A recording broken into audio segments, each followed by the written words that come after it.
Viral, cerita Juli, bab 1, kilau panggung dan bayangan gelap. Lampu kristal di ruang tamu, apartemen mewah itu, memantulkan cahaya ke permukaan, meja marmer, di sana, duduk Juleha atau, yang lebih dikenal dengan nama Juli, di kalangan sosialita, Jakarta. Ia sedang asyik memoles kuku jarinya, sesekali melirik ke arah layar televisi besar, yang menampilkan cuplikan drama terbaru dari Jepang. Bintang utamanya adalah Jerry, suaminya. Pria keturunan Jepang Indonesia itu memiliki garis rahang yang tegas, mata yang teduh, dan popularitas yang tak tertandingi. Jerry adalah definisi kesempurnaan bagi banyak wanita. Namun, bagi Juli, kesempurnaan itu terasa hambar.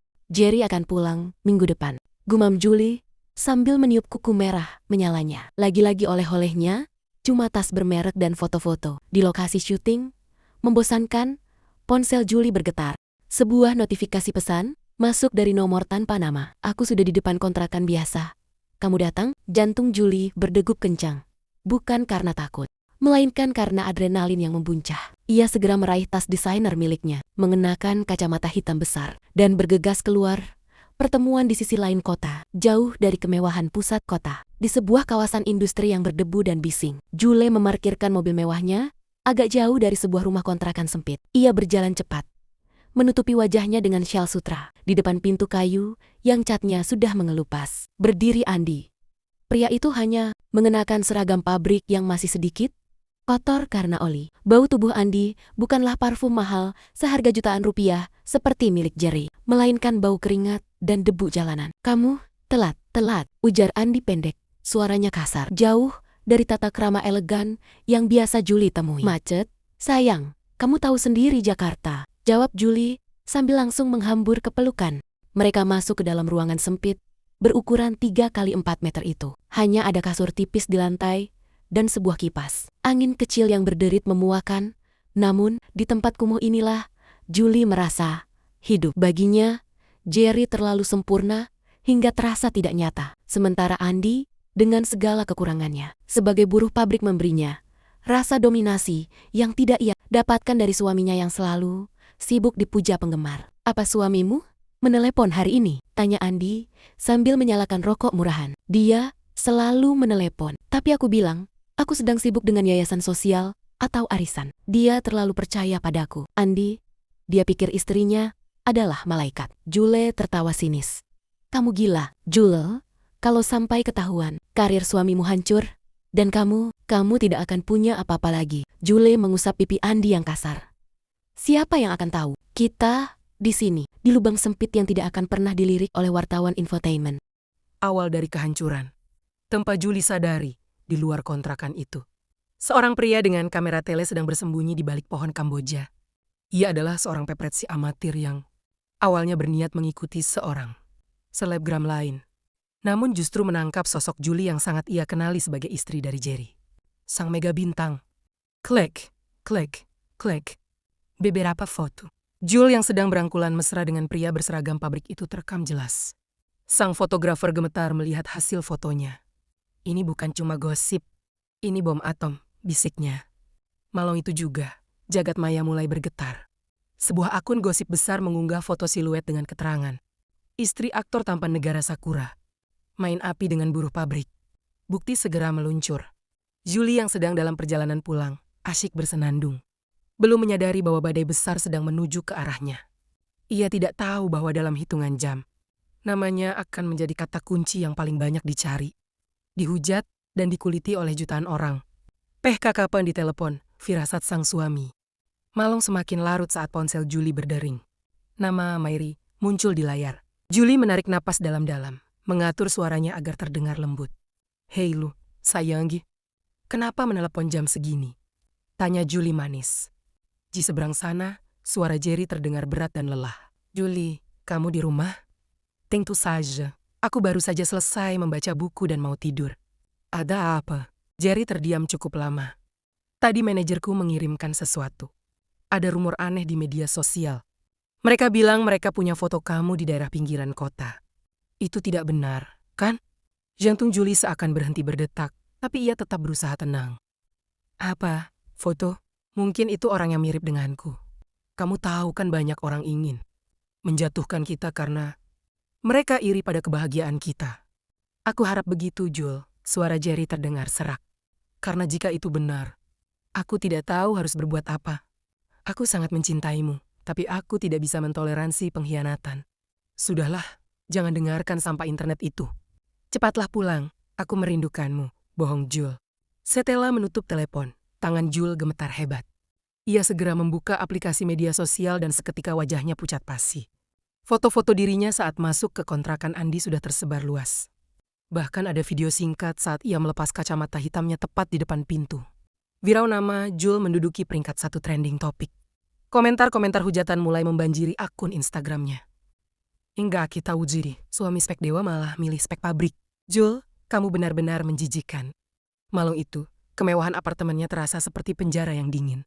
Jul belum tahu bahwa ini hanyalah awal dari kejatuhannya yang paling menyakitkan. Bab 2, runtuhnya istana kaca. Udara pagi di Jakarta biasanya terasa hangat. Namun bagi Juli, suhu di dalam apartemennya terasa membeku. Ia tidak berani menyalakan televisi.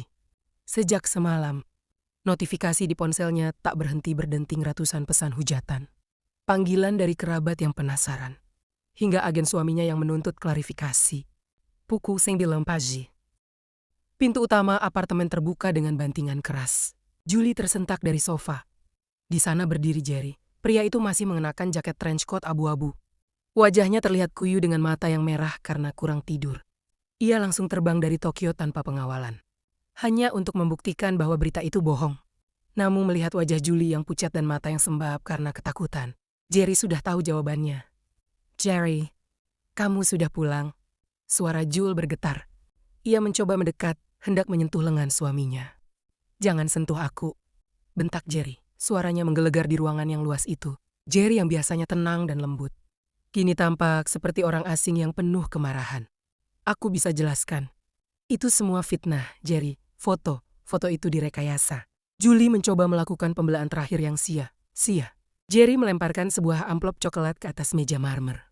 Isinya adalah cetakan foto resolusi tinggi yang dikirimkan oleh agensinya. Hikayaze, di foto ini kamu mencium pria itu di depan pintu kontrakan yang kumuh. Apa kamu mau bilang kalau itu adalah kembaranmu? Atau kamu sedang syuting film dokumenter tentang kemiskinan? Julie terjiang. Lidahnya kelu. Kenapa, Julie? Jerry bertanya dengan nada yang tiba-tiba melunak, namun penuh kepedihan. Kurang apa aku? Aku bekerja siang dan malam di Jepang. Mengirimkan semua uangku untuk gaya hidupmu. Membelikanmu apartemen ini, tas-tas itu. Kenapa harus pria itu? Seorang buruh pabrik yang bahkan tidak bisa membelikanmu. Makan siang di restoran layak. Julie tiba-tiba merasa terpojok, dan dalam posisi terpojok, egonya bangkit. Karena dia ada di sini, Jerry. Dia nyata. Kamu hanya gambar di layar televisi. Kamu sibuk dipuja jutaan orang. Sementara aku sendirian di rumah ini. Seperti pajangan, Andi memberiku perhatian yang tidak pernah bisa kamu berikan dengan segala kemewahanmu itu. Jerry tertawa getir, sebuah tawa yang menyayat hati. Peracien. Kamu menukar kesetiaan dan kehormatan rumah tangga kita hanya untuk perhatian.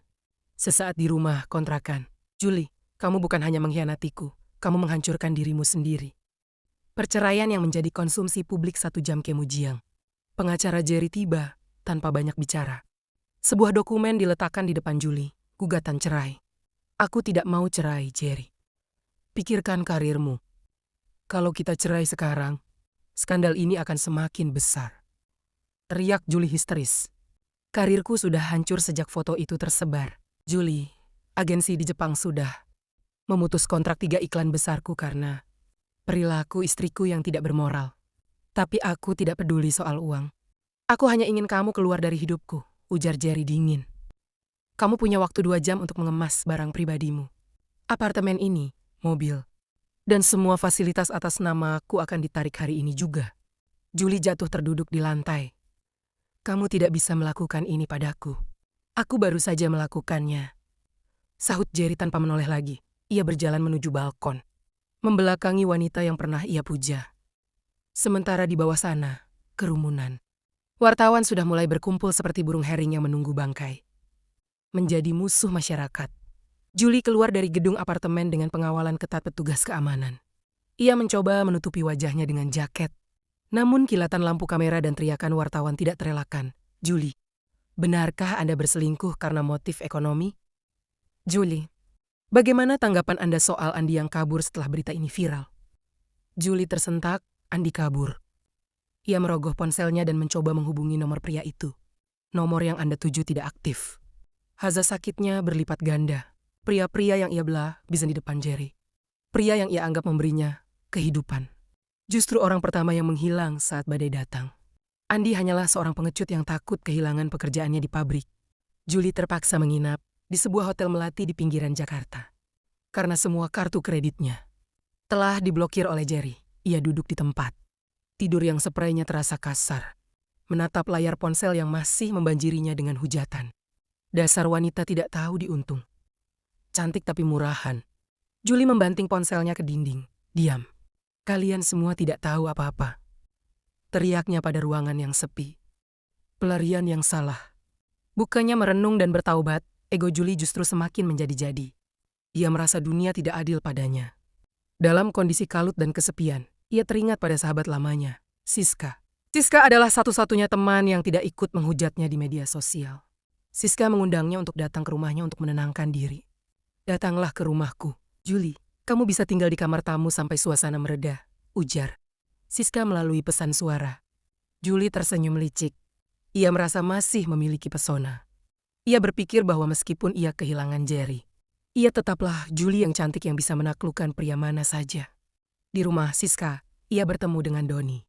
Suami Siska yang merupakan seorang pengusaha sukses. Alihah bersyukur diberi tumpangan. Mata Julie mulai melirik Doni, baginya.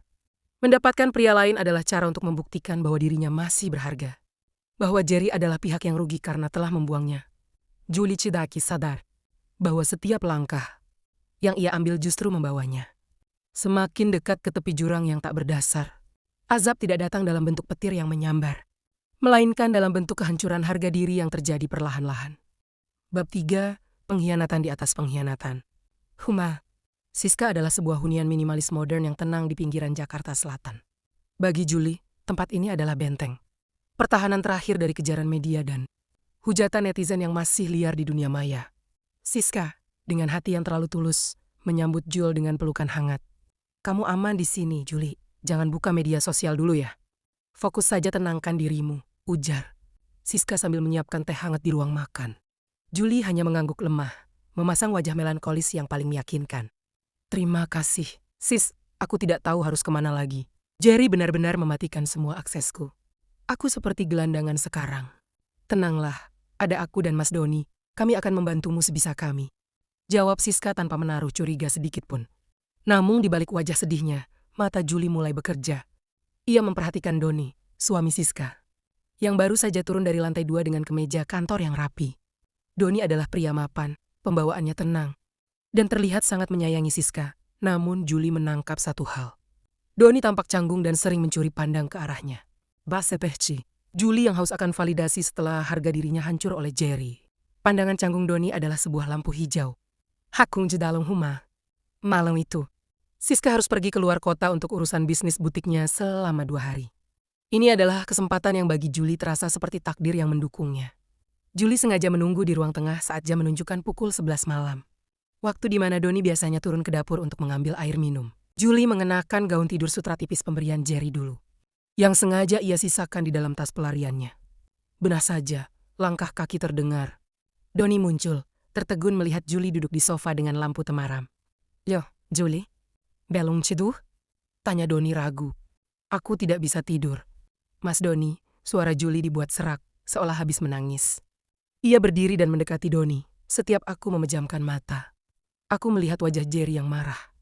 Aku merasa sangat sendirian di dunia ini. Doni berdehem, mencoba mengalihkan pandangan. Yah, itu memang berat. Tapi kamu harus kuat. Mas Jul menyentuh lengan Doni dengan lembut. Hanya Mas Doni dan Siska yang baik padaku. Tapi saat Siska tidak ada, aku merasa hampa. Bolehkah aku hanya butuh teman bicara malam ini? Julie adalah pakar dalam memanipulasi emosi. Ia mulai menceritakan betapa kejamnya Jerry versi ceritanya dan betapa ia merasa tidak dicintai. Doni, yang awalnya hanya berniat mengambil air, terjebak dalam percakapan panjang yang penuh godaan terselubung. Satu malam itu menjadi awal dari pengkhianatan baru. Jul tidak merasa bersalah pada Siska, baginya. Bertahan hidup berarti harus menguasai pria yang ada di depannya. Tertangkap basah, 2 hari kemudian Siska pulang lebih awal dari jadwal semula. Ia ingin mengejutkan suaminya dan memberikan dukungan. Moral lebih untuk Jul. Ia membawa makanan kesukaan mereka. Pintu rumah tidak terkunci. Siska melangkah masuk dengan senyum di wajahnya. Namun, suasana rumah terasa sangat sepi. Ia berjalan menuju kamar tamu tempat Jul menginap. Berniat menyapa temannya itu. Pintu kamar tamu sedikit terbuka. Siska mendengar suara tawa kecil yang sangat ia kenali. Tawa suaminya, Siska mendorong pintu itu perlahan. Dan dunianya seakan runtuh seketika.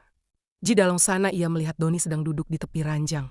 Sementara Jul bersandar di bahunya dengan pakaian yang sangat tidak pantas. Mereka sedang melihat sesuatu di ponsel Jul sambil bercanda mesra. "Mais Doni, Julie." Suara Siska bergetar hebat. Kantong belanjaan di tangannya jatuh ke lantai, keduanya tersentaki. Doni langsung berdiri dengan wajah pucat pasi. "Siska, kamu sudah pulang." Julie bukannya merasa malu, malah membenahi rambutnya dengan santai. "Sis, ini tidak seperti yang kamu lihat. Kami hanya sedang mengobrol." "Mengobrol di dalam kamar dengan pakaian seperti itu?" Siska berteriak histeris. Air mata kemarahan tumpah. "Aku menerimamu saat semua orang membuangmu, Jul. Aku memberimu makan, memberimu tempat berteduh. Dan ini balasanmu. Kamu mau merebut suamiku juga." "Siska, dengar dulu." Doni mencoba mendekat. Tapi Siska menepisnya, "Pergi kalian berdua. Jul, keluar dari rumahku sekarang. Dan kamu, Doni, jangan harap aku akan memaafkan ini." Azabi sosial, pintu yang tertutup. Keributan itu terdengar hingga ke tetangga. Siska yang sudah sangat sakit hati tidak lagi peduli dengan nama baik. Ia menyeret koper Jul keluar ke halaman rumah dan melemparkannya ke aspal. "Lihat semuanya. Lihat wanita ini." Teriak Siska pada tetangga yang mulai keluar rumah. "Ini Jul, istri artis yang viral itu. Dia menumpang di rumahku dan mencoba merayu suamiku." Warga komplek yang memang sudah tahu berita viral Jul langsung berkerumun. Beberapa orang mengeluarkan ponsel, merekam kejadian itu. Jul berdiri di tengah jalan, mencoba menutupi wajahnya dari sorotan kamera ponsel tetangga. "Sudah kuduga, memang dasarnya gatal." Teriak seorang ibu dari seberang jalan, "Pergi kamu dari lingkungan kami. Jangan bawa sial di sini." Sahut yang lain. Jul mencoba memanggil taksi online. Namun akunnya sudah diblokir karena banyak laporan negatif. Ia terpaksa berjalan kaki menyeret kopernya di bawah terik matahari. Diikuti sorakan dan hinaan warga sepanjang jalan. Tidak ada hotel yang mau menerimanya karena identitasnya sudah tersebar luas. Sebagai pelakor nasional, ia duduk di sebuah halte bus yang kotor, menatap kosong ke jalan raya. Ponselnya kembali bergetar. Skandal barunya di rumah Siska sudah viral lagi. Kali ini, tagar "Jul tak tahu diri" menjadi nomor 1. Cidaki ada lagi tempat bagi Jul di kota ini. Masyarakat sudah menutup pintu rapat-rapat. Teman-temannya menghilang. Keluarga besarnya di kampung mengirim pesan agar ia jangan pernah pulang karena malu. "Aku harus pergi," bisik Jul dengan suara serak. "Ke tempat di mana tidak ada internet. Ke tempat di mana tidak ada yang mengenalku." Dengan sisa uang tunai di tasnya, Jul berjalan menuju terminal bus antar kota. Memesan tiket menuju sebuah desa. Terpencil di kaki gunung yang bahkan tidak ada dalam peta populer. Ia melarikan diri, bukan untuk bertaubat, melainkan untuk bersembunyi dari dosa yang terus mengejarnya. Bab 4, pelarian ke ujung dunia. Bus antar kota yang ditumpangi, Jul berderit keras saat menanjak jalanan berkelok yang dikelilingi jurang dan hutan lebat. Bau apek jok bus dan aroma muntah penumpang di belakangnya membuat Jul mual. Ia, yang biasanya menghirup aroma parfum Jo Malone, kini harus berdesakan dengan karung berisi hasil bumi. Setelah perjalanan 12 jam yang menyiksa, Jul turun di sebuah simpang jalan yang sepi. Desa itu bernama Sukamanah. Sebuah desa yang seolah tertinggal oleh zaman. Sinyal ponsel di sana timbul tenggelam. Dan jalanannya hanya berupa aspal pecah yang tertutup tanah. Julie berjalan tersok menyeret kopernya yang kini sudah lecet di sana-sini. Ia menggunakan caping bambu yang ia beli di terminal untuk menutupi wajahnya, yang masih menyisakan sisa kecantikan kota. "Permisi, kek," sapa Jul pada seorang pria tua yang sedang memikul kayu bakar. "Di mana saya bisa mencari kontrakan atau kamar sewa?" Pria tua itu memicingkan mata, menatap Jul dari ujung kaki hingga ujung kepala. Pakaian Jule meskipun sudah tertutup jaket masih terlihat terlalu mewah untuk standar desa itu. "Di sini tidak ada hotel, Neng, kalau mau menginap. Coba tanya ke rumah Pak RT di ujung jalan sana." Tapi biasanya warga curiga kalau ada orang asing datang sendirian. Julie menelan ludah. Curiga, kata itu menghantuinya. Rumah Pak RT dan tatapan sinis. Sesampainya di rumah Pak RT, Jul disambut oleh istri Pak RT yang sedang mengupas singkong di teras. Wanita parubaya itu menatap Jul dengan pandangan menyelidik yang tajam. Mau apa, Neng? Gadis siapa? Tanya istri Pak RT tanpa senyum. Sorry ya, saya mau cari tempat tinggal. Bu, saya baru saja kehilangan pekerjaan di kota dan ingin menenangkan diri di sini. Nama saya Lela. Jul terpaksa berbohong menggunakan nama samaran. Pak RT keluar dari dalam rumah, mengenakan sarung dan kaos oblong. Cari tempat tinggal? Di sini tidak ada kos-kosan, Lela, dan aturannya. Kalau perempuan lajang tinggal sendiri, warga pasti jadi omongan. Apalagi penampilanmu seperti orang kota begini. Julie merasa terpojok. Sisa uang di dompetnya tidak banyak. Jika ia diusir dari sini, ia harus tidur di mana? Di hutan. Tolong, Pak, saya punya uang sedikit untuk bayar sewa. Saya tidak akan macam-macam. Jul memohon dengan nada melas yang biasa ia gunakan untuk merayu pria. Istri Pak RT berbisik pada suaminya, Pak, jangan sembarangan. Lihat matanya, seperti perempuan nakal. Nanti malah bikin rusuh di desa kita. Tiba-tiba, seorang pria tua bertubuh bungkuk dengan tongkat kayu melintas di depan rumah. Pak RT, namanya Abah Karsa. Usianya 61 tahun.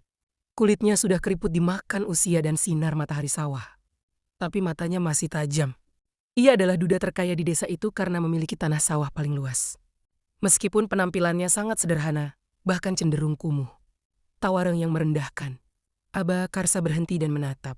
Jul, ia tidak melihat Jul sebagai seorang selebriti yang viral. Ia hanya melihat seorang wanita cantik yang sedang kesulitan. RT, kalau tidak ada yang mau menampung, biarkan dia tinggal di pavilion samping rumahku. Ujar Abah Karsa dengan suara serak. Pak RT terkejut. Abah, tapi Abah kan tinggal sendirian. Apa kata warga nanti? Abah Karsa terkekeh, memperlihatkan giginya yang sudah tidak lengkap. Makanya, biar tidak jadi fitnah, aku akan menikahinya secara siri. Dia butuh perlindungan, dan aku butuh orang yang mengurus rumah di masa tuaku. Julie tersentak. Menikah dengan pria tua ini? Ia memandang Abah Karsa dengan jijik di dalam hati. Pria ini umurnya hampir sama dengan ayahnya. Baunya seperti minyak kayu putih dan tanah basah. Jauh sekali dari Jerry yang wangi dan tampan. Bagaimana, Neng Lela? Tanya Pak RT, ini tawaran bagus. Abah Karsa orang terpandang di sini. Kalau kamu jadi istrinya, warga tidak akan ada yang berani menghina atau mengusirmu. Julie terjiong. Ia menatap jalanan desa yang gelap dan berbatu. Ia teringat wajah Siska yang mengamuk, wajah Jerry yang dingin. Dan ribuan komentar jahat di internet yang menyebutnya sampah. Di desa ini, ia bisa hilang. Tapi harganya adalah menjadi istri seorang kakek-kakek. Baiklah, bisik Jul nyaris tak terdengar. Saya mau. Malam pertama di desa. Malam itu juga, dengan disaksikan Pak RT dan beberapa saksi sederhana. Jul dinikahi secara siri oleh Abah Karsa, tidak ada gaun pengantin mewah. Tidak ada kamera. Hanya mahar berupa uang Rp500.000 dan seperangkat alat sholat. Setelah acara selesai, Abah Karsa membawa Jul ke rumahnya sebuah rumah kayu besar yang terlihat angker dan berdebu. Masuklah, kata Abah Karsa sambil menutup pintu jati yang berat itu. Di sini kamu aman. Tidak ada internet, tidak ada orang kota yang akan mencarimu. Tapi ingat satu hal, Lela. Di sini kamu bukan nyonya. Kamu adalah istri petani. Julie duduk di pinggir ranjang kayu yang keras. Ia menangis tanpa suara. Ia yang dulu tidur di atas kasur impor seharga ratusan juta. Kini harus berbagi bantal dengan pria tua yang tidak dikenalnya. Ini hanya sementara, pikir Jul dalam hati. Begitu suasana di kota tenang. Aku akan mencuri uang kakek ini dan pergi sejauh mungkin. Julie tidak menyadari bahwa di desa ini, berita bisa menyebar lebih cepat daripada internet melalui mulut ke mulut.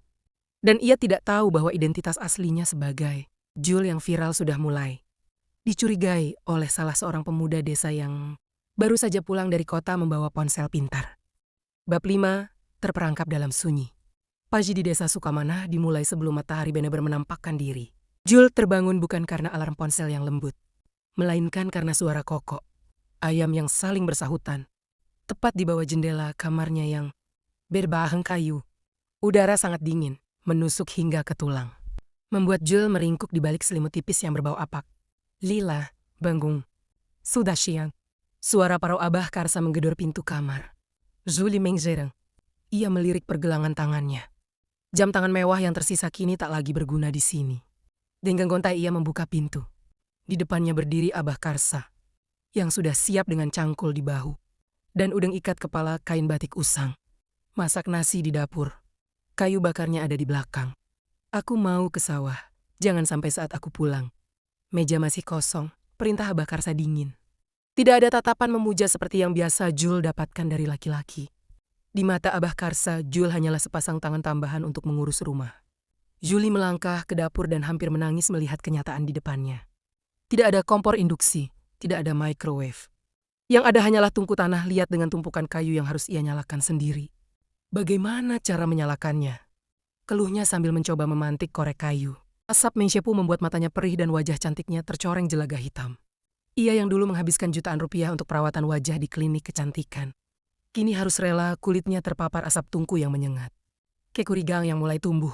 Siang harinya, Jul harus pergi ke sumur umum karena pompa air di rumah Abah Karsa macet. Ia membawa ember plastik, berjalan dengan langkah canggung karena jalanan berbatu. Di sana, beberapa ibu-ibu desa sedang mencuci pakaian sambil bergosip. Suasana tiba-tiba hening saat Jul datang. Mereka menatap Jul dari atas ke bawah. Memperhatikan kulitnya, yang bersih dan cara berjalannya. Yang tidak seperti orang desa. Lila? Ya? Istri baru Abah Karsa. Tanya seorang wanita bernama Bu Lastri. Matanya menyelidik. Iya, Bu, jawab Jul singkat sambil mulai menimba air. Tangannya yang halus mulai melepuh karena gesekan tali tambang. Kok mau ya, Neng yang masih muda dan cantik begini nikah sama Abah? Di kota kerjanya apa dulu? Kok sepertinya tidak terbiasa kerja kasar? Timpal ibu yang lain dengan nada menyindir. Saya hanya orang biasa. Bu, mencari ketenangan saja di sini, jawab Jul ketus. Ia ingin segera pergi dari sana. Namun di sudut sumur, seorang pemuda bernama Rian sedang duduk memainkan ponsel pintarnya. Atusa Rian adalah sosok pemuda di desa itu yang sering pergi ke kota untuk bekerja sebagai kurir. Ia menatap Jul dengan kening berkerut. Wajah itu, bisik Rian, ia membuka galeri foto di ponselnya. Mencari tangkapan layar berita viral seminggu yang lalu. Ia membandingkan foto Julie Strigeri yang sedang memakai kacamata hitam dengan wanita yang ada di depannya. Hidungnya sama, bibirnya sama, bahkan tahi lalat kecil di dekat telinganya pun sama. Pikir Rian, jantungnya berdegup kencang. Ia tahu ia baru saja menemukan harta karun informasi.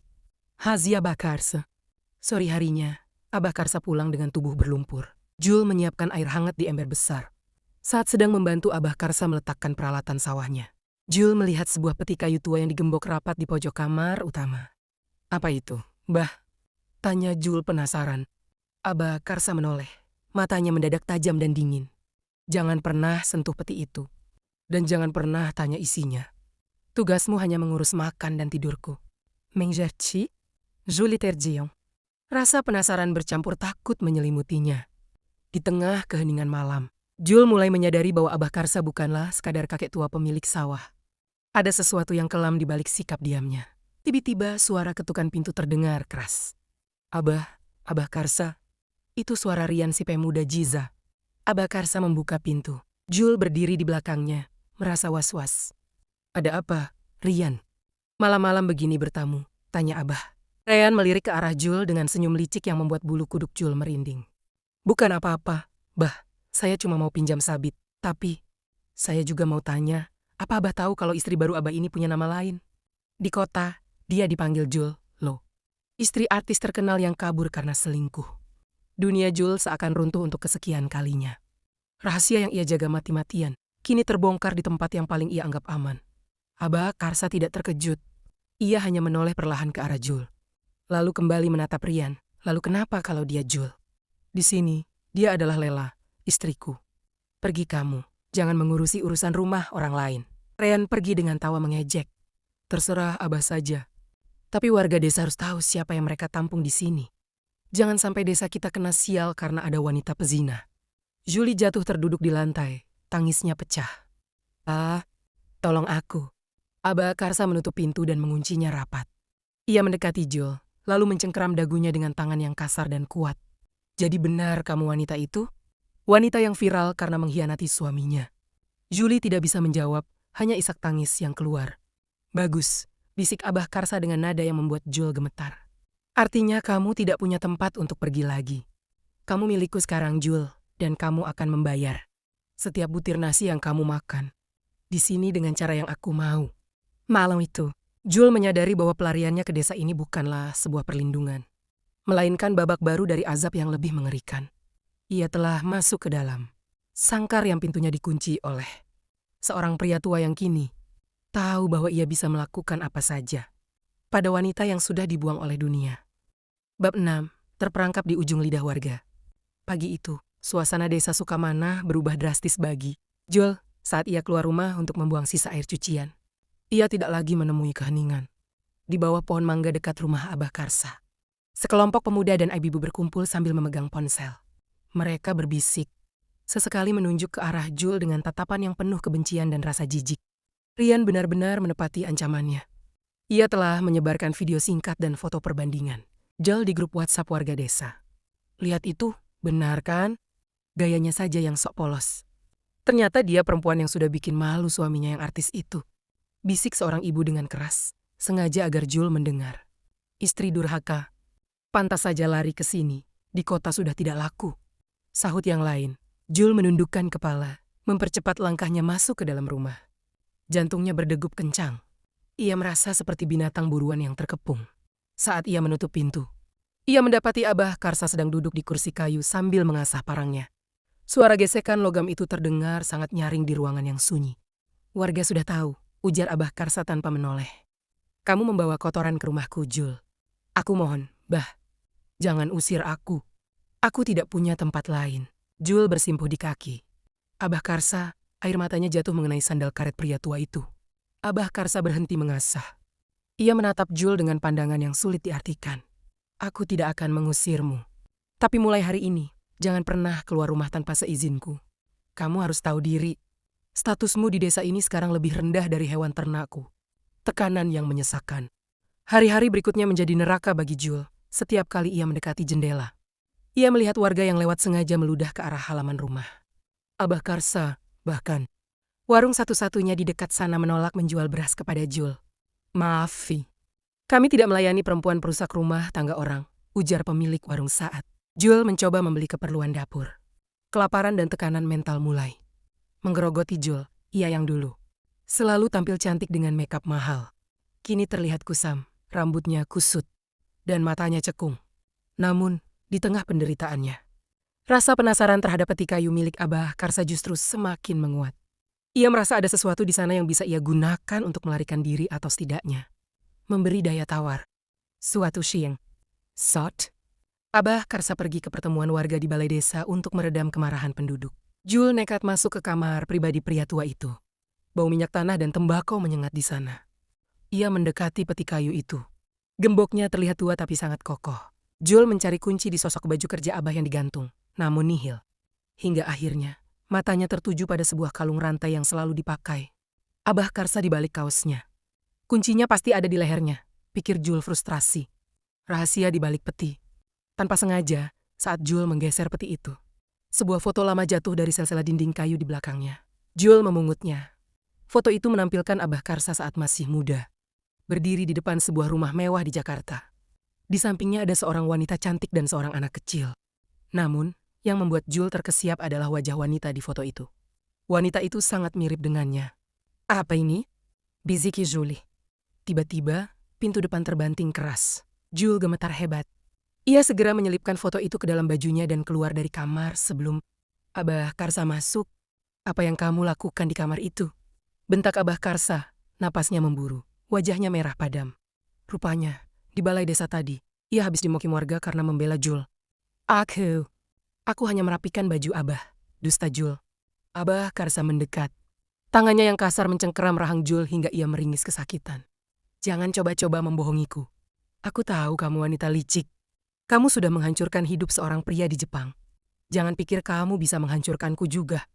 Aku tidak bermaksud begitu, Bah. Diam, sekarang masuk ke dapur.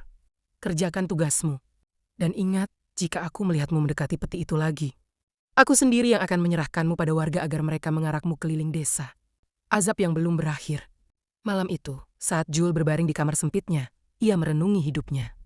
Ia merasa Tuhan sedang mempermainkannya. dari gemerlap lampu Tokyo dan Jakarta. Kini ia berakhir di sebuah kamar yang hanya diterangi lampu minyak, menjadi tawanan seorang kakek yang menyimpan rahasia kelam. Ia meraba foto yang ia sembunyikan di balik bajunya. Siapa wanita yang mirip dengannya itu? Dan mengapa Abah Karsa begitu membenci wanita, namun tetap menikahinya? Di luar, suara bisik-bisik warga masih terdengar sap di kegelapan malam. Mereka sedang merencanakan sesuatu. Rian, si pemuda desa, rupanya belum puas hanya dengan menyebar foto. Ia ingin Jul pergi selamanya agar kesialan tidak menimpa desa mereka. Jul memejamkan mata, memeluk dirinya sendiri. Ia merasa ini adalah bagian dari azab yang harus ia jalani. Namun, sifat keras kepalanya belum benar-benar hilang. Di dalam kepalanya, sebuah rencana mulai terbentuk. Ia harus mendapatkan kunci peti itu, apapun taruhannya. Bab 7, amarah warga dan kunci di leher. Ketegang Jujiza. Sukamana mencapai puncaknya pada malam Jumat Kliwon yang berkabut. Suasana desa yang biasanya sepi, kini terasa mencekam. Jul sedang berada di dapur, mencoba menelan nasi keras dengan lauk garam. Ketika ia mendengar suara riuh rendah dari arah jalan setapak. Bukan suara ayam atau anjing, melainkan suara langkah kaki banyak. Orang dan nyala obor yang kemerahan menembus celah dinding kayu rumah Abah Karsa. Keluar, serahkan perempuan pezina itu. Teriak sebuah suara yang sangat Jul kenali. Itu suara Rian. Juli menjatuhkan piringnya. Pecah berantakan di lantai tanah. Ia berlari ke ruang depan, di mana Abah Karsa sudah berdiri tegak memegang parang panjang yang baru saja.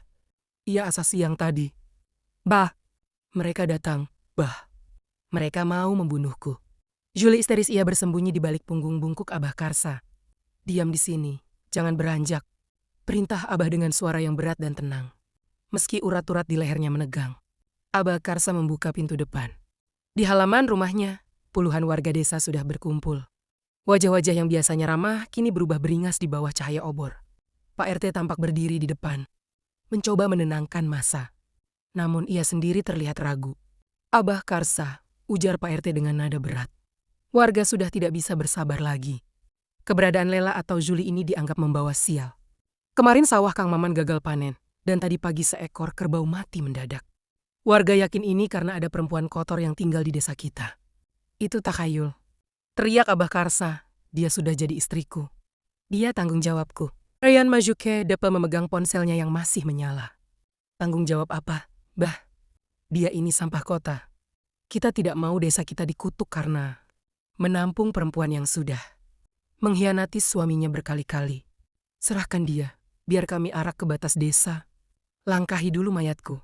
Tantang Abah Karsa sambil menghunus parangnya ke udara. Melihat Abah Karsa yang nekat, masa sempat terhenti. Abah Karsa bukan orang sembarangan. Ia dihormati sekaligus ditakuti karena ketangguhannya. Setelah adu mulut yang panjang dan ancaman dari Pak RT, bahwa mereka akan melaporkan hal ini ke polisi jika terjadi kerusuhan. Masa akhirnya bubar perlahan, meski dengan gerutuan dan janji bahwa mereka akan kembali. Kesempatan di tengah ketakutan. Setelah suasana tenang, Abah Karsa menutup pintu dan menguncinya dengan 3 palang kayu. Ia tampak sangat lelah. Ia duduk di kursi kayu, napasnya tersengal-sengal. Minum, Bah Jul menyodorkan segelas air putih. Ia mencoba bersikap semanis mungkin, meski hatinya diliputi rencana jahat. Abah Karsa meminumnya hingga tandas. Mereka tidak akan berhenti, Jul. Kamu harus benar bersembunyi. Mulai besok, aku akan mengunci pintu dari luar kalau aku ke sawah. Kenapa Abah begitu baik membelaku? Tanya Jul perlahan. Tangannya mulai memijat bahu pria tua itu. Warga membencimu karena aku, tapi Abah tetap mempertahankanku. Abah Karsa terdiam lama. Matanya menatap kosong ke arah peti kayu di pojok kamar. Karena aku tahu rasanya dikhianati. Dan aku tidak ingin melihat orang lain mati karena kebencian orang banyak. Meskipun orang itu pantas mendapatkannya. Malung semakin larut. Abah Karsa akhirnya tertidur di kursinya karena kelelahan. Ini adalah kesempatan yang Jul tunggu. Ia melihat kalung rantai perak di leher Abah Karsa yang sebagian tertutup kaos. Di ujung rantai itu, terlihat sebuah kunci kecil yang kusam. Dengan tangan gemetar dan napas yang tertahan Juli mendekati. Jari-jarinya yang halus perlahan meraih rantai itu. Ia bisa merasakan denyut nadi di leher Abah Karsa. Sejiki cilaji. Klek. Kaitan rantai itu terbuka. Jul berhasil mengambil kunci tersebut tanpa membangunkan sang pemilik. Ia segera mengendap menuju peti kayu misterius itu. Kebenaran yang menyakitkan. Juli memasukkan kunci ke lubang gembok peti. Dengan suara derit pelan, peti itu terbuka. Jul berekspektasi akan menemukan emas tumpukan Wanggi, atau dokumen berharga yang bisa ia bawa lari. Namun isinya justru membuat darah Jul membeku. Di dalam peti itu terdapat sepasang baju pengantin wanita yang sudah sangat tua dan menguning. Di sampingnya ada tumpukan surat cinta yang sudah rapuh, serta sebuah foto besar seorang wanita yang wajahnya identik dengan Jule wanita yang ia lihat di foto sebelumnya. Julie mengambil sebuah buku harian yang terselip di sana. Ia membacanya dengan cepat di bawah cahaya lampu minyak yang remang-remang. Vinci tahun yang lalu. Istriku pergi dengan pria kaya dari kota. Dia meninggalkanku dan anak kami yang masih bayi. Dia bilang aku hanya petani miskin yang tidak punya masa. Depan, namanya Juleha. Julie terperangah. Juleha? Itu adalah nama asli ibunya yang katanya meninggal saat ia masih bayi. Jaji.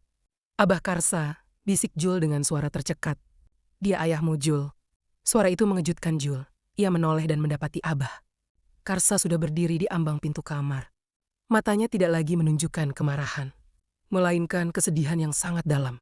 Ia tidak marah kuncinya dicuri.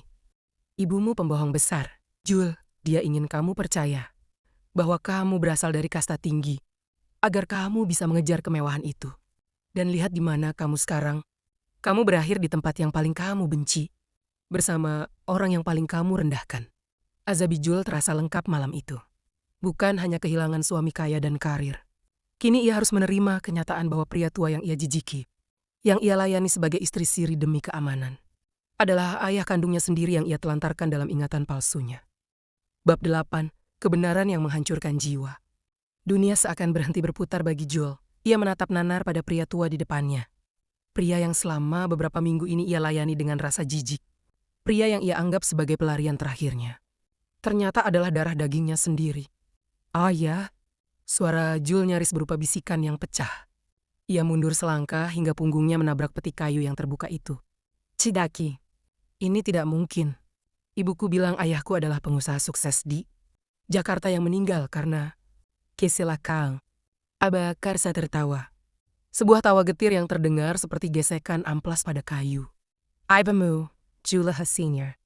Dia selalu pandai merangkai dongeng. Dia tidak ingin anaknya tahu bahwa ayahnya hanyalah seorang kuli angkut pasar yang kemudian menjadi petani di desa.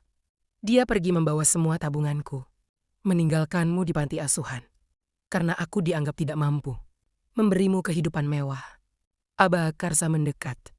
Wajahnya yang keriput terpapar cahaya lampu minyak yang bergoyang. Aku mencarimu selama bertahun-tahun, Jul, sampai akhirnya aku melihat wajahmu di televisi, bersanding dengan artis Jepang itu. Aku tahu itu kamu karena wajahmu adalah cetakan sempurna ibumu. Tapi aku sadar, aku tidak punya tempat di duniamu yang berkilauan. Sampai akhirnya, Tuhan menyeretmu ke sini dalam keadaan sehina ini. Julie jatuh terduduk di atas lantai tanah.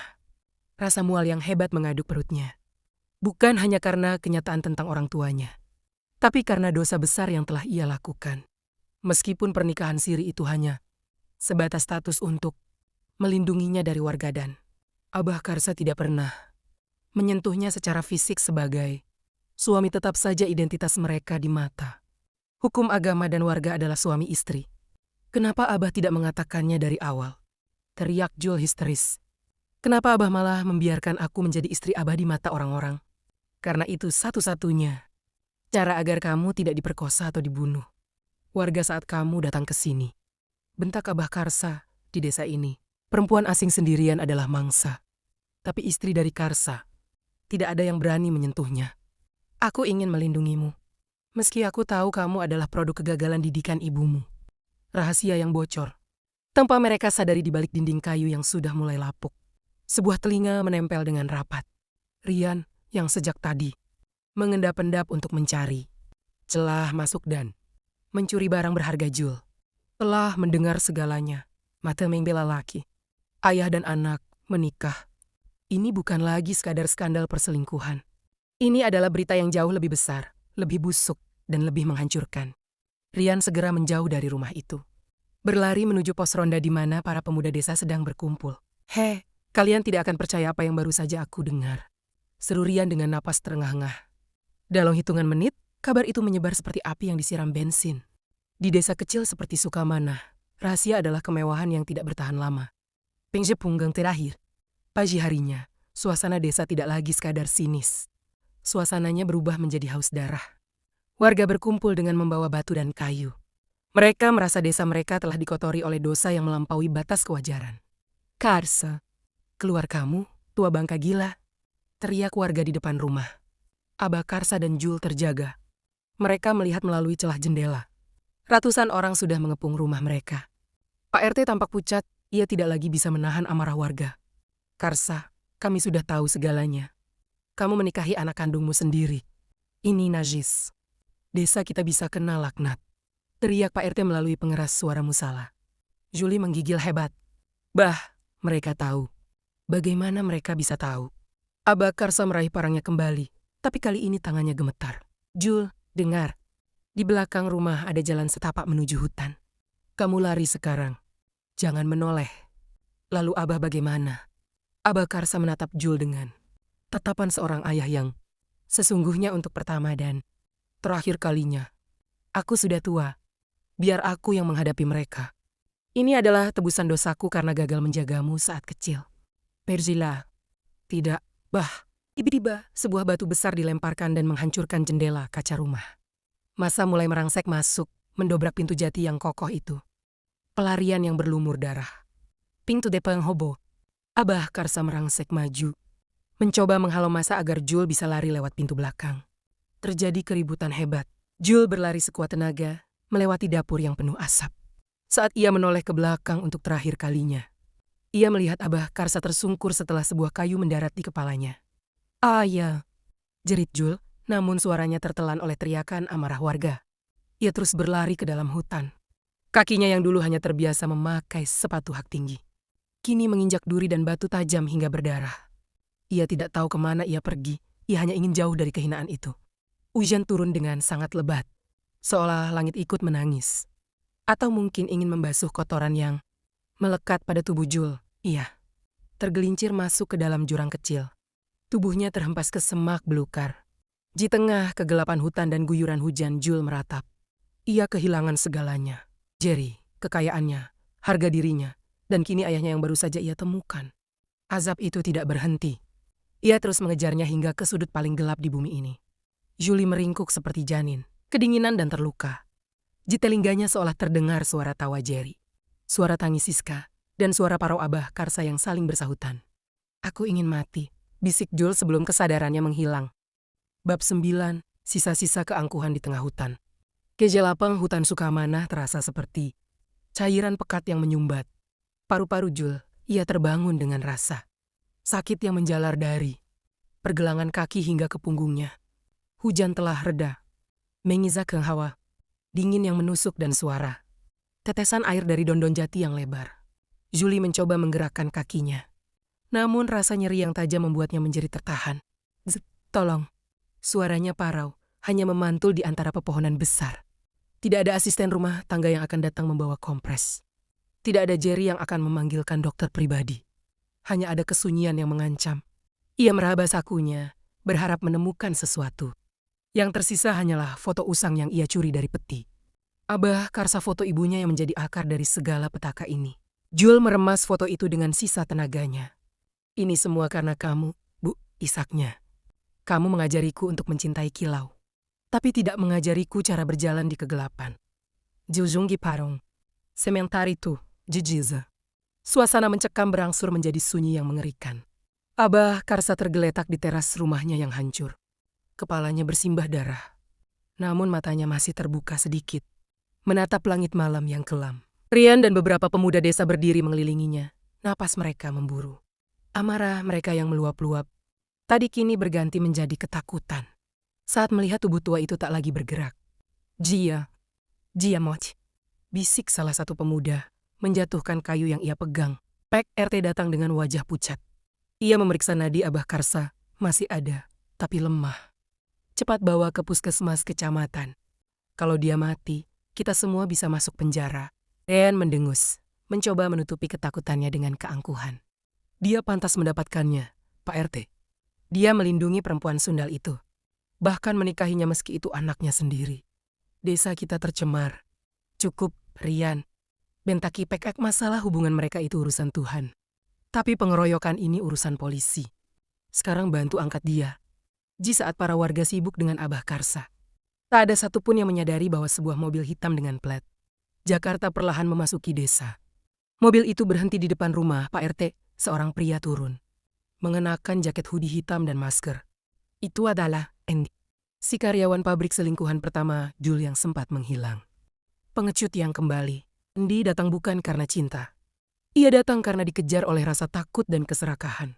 Setelah skandalnya dengan Jul viral, ia dipecat secara tidak hormat dari pabrik. Ia jatuh miskin dan menjadi bahan olok-olok. Ia melacak keberadaan Jul melalui informasi dari seorang kenalannya yang melihat Jul naik bus ke arah Sukamana.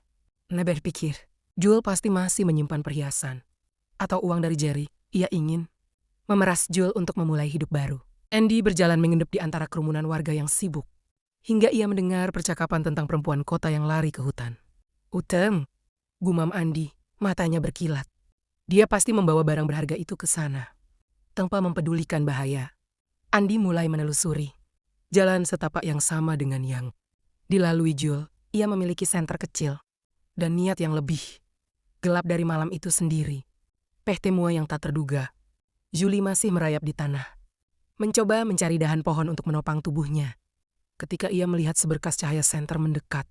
Tolong, siapapun di sana, tolong aku, teriak Jul penuh harap. Ia mengira itu adalah warga yang merasa iba atau mungkin petugas penyelamat. Cahaya senter itu menyinari wajah Jul yang penuh lumpur dan darah. Sosok pria itu berdiri di depannya. Andy, Julie tertegun. Matanya membelalak tak percaya. Andy, kamu datang menyelamatkanku. Oh Tuhan, terima kasih. Julie mencoba meraih tangan Andy. Namun pria itu justru mundur dan menepis tangan Jul dengan kasar. Jangan sentuh aku dengan tangan kotormu Jul, ujar Andy dingin. Suaranya tidak lagi menunjukkan kemesraan yang dulu mereka bagi di kontrakan sempit itu. Apa maksudmu? Aku sedang terluka. Andy, bawalah aku pergi dari sini, rintih Jul. Andy tertawa sinis. Ia berjongkok lalu menarik paksa tas kecil yang masih melingkar di bahu Jul. Aku kesini bukan untuk jadi pahlawanmu. Aku kesini karena hidupku hancur gara-gara kamu. Gara-gara video itu, aku jadi sampah di mana-mana. Andy, lepaskan. Itu satu-satunya yang kupunya. Jul berusaha mempertahankan tasnya. Andy menjambak rambut Jul, memaksa wanita itu mendongak. Di mana perhiasanmu? Di mana jam tangan emas yang biasa kamu pakai? Serahkan semuanya, atau aku tinggalkan kamu di sini agar dimakan babi hutan. Jul menatap pria di depannya dengan rasa ngeri yang baru. Ini adalah pria yang ia pilih di atas Jerry, pria yang ia anggap nyata dan memberi perhatian. Ternyata, di saat ia berada di titik terendah, pria ini tak lebih dari seekor herring yang ingin mematuk sisa-sisa daging dari bangkainya. Aku tidak punya apa-apa lagi, Andy. Semuanya sudah diambil warga, tolong. Andy menggeledah tas Jul dengan kasar. Hanya menemukan foto lama dan sisa uang beberapa puluh ribu rupiah. Dengan marah, ia menendang kaki Jul yang terluka. Sengpa, kamu benar-benar sudah tidak berguna. Teriak Andy, ia meludahi Jul. Lalu berbalik pergi meninggalkan Jul sendirian di tengah kegelapan. Tanpa cahaya, tanpa harapan. Julie terbaring diam, menatap dedaunan di atasnya. Azab kali ini datang dengan cara menunjukkan padanya betapa rendahnya pilihan-pilihan yang ia buat selama ini. Ia telah membuang permata demi sebuah kerikil yang kini justru melukainya. Bab 10. Dinginnya hening, hangatnya tobat. Suara langkah kaki Andy yang menjauh adalah bunyi paling menyakitkan yang pernah Julie dengar. Lebih sakit daripada bentakan Jerry. Lebih perih daripada makian Siska di tengah hutan yang gelap itu. Jul menyadari satu kebenaran pahit. Ia telah menukar emas dengan kotoran. Dan sekarang kotoran itu pun membuangnya. Jerry, ayah. Maafkan aku, bisik Jul. Suaranya nyaris hilang di telan suara serangga malam. Kesadarannya mulai timbul tenggelam. Dalam igawannya, ia melihat bayangan dirinya yang dulu berjalan di karpet merah. Mengenakan gaun sutra dan tertawa meremehkan orang di sekitarnya. Betapa sombongnya ia dulu, merasa kecantikan adalah paspor untuk segala dosa. Kini kecantikannya telah sirna. Wajahnya bengkak, penuh lumpur, dan lebam. Kakinya yang patah terasa mati rasa karena hawa dingin yang ekstrim.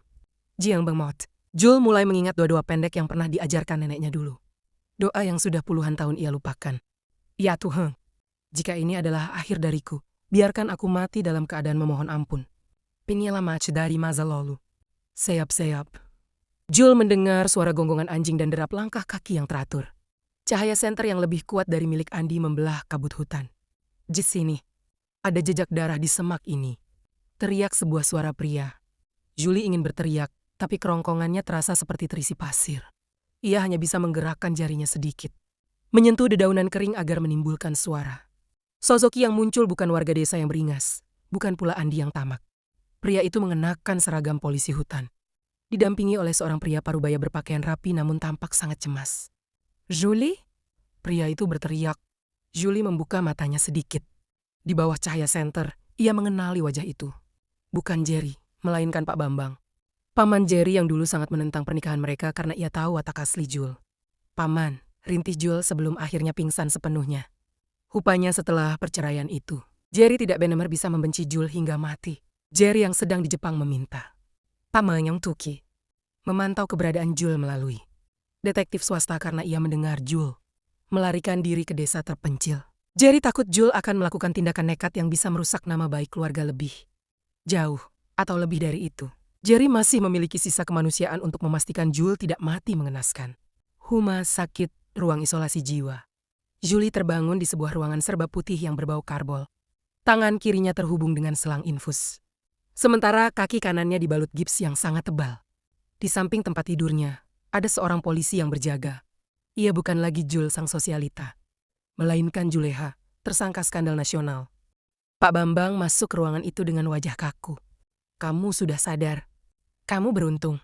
Jika kami terlambat 1 jam saja, kamu akan mati karena hipotermia dan infeksi." Julie menangis, namun kali ini bukan tangis manja. Bagaimana dengan ayah? Bagaimana dengan Abah Karsa? Bambang menghela napas panjang. Ia duduk di kursi kayu di samping ranjang. Abah Karsa selamat, meski dalam kondisi kritis. Dia sudah sadar dan menceritakan semuanya kepada polisi. Dia mengakui bahwa kamu adalah anaknya. Kasus pengeroyokan warga sedang diproses. Tapi, kamu juga harus menghadapi hukum. Hukum? Istri Pak Doni, Siska, melaporkanmu atas dugaan perzinahan dan perusakan rumah tangga. Media juga masih mengincarmu. Tapi ada satu hal yang lebih penting, Pak. Bambang menyerahkan sebuah surat dengan logo pengacara dari Jepang. Jerry sudah meresmikan perceraian kalian di sana. Dia tidak menuntut apapun darimu, tidak juga harta gono gini. Dia hanya berpesan, hiduplah sebagai manusia yang baru. Karena Jul yang lama sudah mati di mataku. Kahaya jebolik Jeruji. Hoti serasa diiris-iris. Pengampunan Jerry terasa lebih berat daripada hukumannya. Jerry tidak membalas dendam, ia hanya menghapusnya dari kehidupannya. "Paman, aku ingin bertemu ayah. Aku ingin minta maaf padanya, Ishak Jul." "Belum bisa, Jul. Kamu harus pulih dulu. Dan setelah itu kamu harus menjalani pemeriksaan polisi. Warga desa juga masih menuntut permohonan. Maaf secara terbuka karena kamu dianggap telah menipu identitas dan mencemari desa mereka." Selama hari-hari penyembuhannya, Jul tidak lagi memegang ponsel. Ia menghabiskan waktunya menatap langit rumah sakit Lit. Di sanalah, dalam kesendirian, ia mulai benar-benar bertaubat. Ia mencukur rambut panjangnya yang dulu ia banggakan hingga hampir habis sebuah simbol bahwa ia ingin membuang semua kesombongan masa lalu. Suatu sore, seorang suster membawakannya sebuah Al-Quran kecil. Jul memeluk kitab itu erat halu. Ia sadar, kecantikan luar bisa menipu dunia. Namun kebusukan hati tidak bisa disembunyikan dari Tuhan. Namun ketenangan Jul tidak berlangsung lama. Ia mendengar dari suster bahwa Andi, selingkuhannya, telah tertangkap polisi karena mencoba mencuri motor. Warga saat melarikan diri dari hutan. Andi mulai bernyanyi di depan polisi, memberikan kesaksian palsu yang justru memberatkan posisi Jul dalam kasus perselingkuhan dengan Doni. Julie menyadari, meski ia sudah ingin bertaubat, dunia belum selesai menghukumnya. Masa lalunya seperti bayangan yang terus memanjang, siap menerkamnya kembali saat ia mencoba berdiri. Bab 11, Kebenaran dan Fitnah Terakhir. Di rumah sakit, Jul menghadapi tuduhan berat. Andi selingkuhannya tertangkap dan memfitnah Jul sebagai otak pencurian harta Abah Karsa. Namun, polisi menemukan bukti foto yang dibuang Andi di hutan, membuktikan bahwa Andilah yang berniat merampok Jul di saat kritis. Jerry datang dari Jepang hanya untuk memberikan hak finansial terakhir Jul dan berpamitan selamanya. Jerry memaafkan, namun menutup pintu komunikasi untuk selamanya. Bab 12, Sidang Penebusan Dosa. Julie menghadapi sidang atas tuntutan Siska terkait perusakan rumah tangga. Alih-alih membela diri, Jul mengakui semua kesalahannya secara jujur di depan hakim dan media. Momen paling mengharukan terjadi saat Abah Karsa bersujud di kaki Siska untuk memohon maaf atas nama anaknya. Tersentuh oleh pengorbanan sang ayah, Siska mencabut tuntutan pidananya. Meski ia tetap mengusir Jul dari kehidupannya. Bab 13, kembali ke tanah lumpur. Julie kembali ke desa Sukamanah yang masih membencinya. Ia bekerja kasar di sawah dan menerima segala hinaan warga dengan diam. Titik balik terjadi saat bencana longsor melanda desa. Jul mempertaruhkan nyawanya menggali tanah dengan tangan kosong untuk menyelamatkan anak Bulastri, warga yang paling membencinya. Aksi heroik ini meluluhkan hati warga desa. Dan mereka mulai menerima Jul sebagai bagian dari masyarakat. Bab 14, pilihan terakhir. Kabar mengejutkan datang Jerry kecelakaan kritis di Jepang. Didorong oleh Abah Karsa, Jul pergi ke Jepang bukan untuk meminta kembali, melainkan untuk meminta maaf secara tulus di samping tempat tidur Jerry yang koma. Setelah Jerry melewati masa kritis, Jul memilih langsung pulang ke desa tanpa menunggu Jerry sadar. Ia menyadari bahwa dunianya bukan lagi di panggung glamor, melainkan di samping ayahnya. Bab 15, kedamaian di Sukamanah tamat. 3 tahun berlalu Jul bertransformasi menjadi Mbak Lela, penggerak koperasi tani desa yang bersahaja. Andi yang mendekam di penjara akhirnya mengakui bahwa ia yang menjebak Jul dengan kamera sejak awal skandal pertama. Jerry, yang sudah pulih, sempat mengunjungi desa untuk melihat keadaan Jul terakhir kalinya dan memberikan restu atas kehidupan barunya.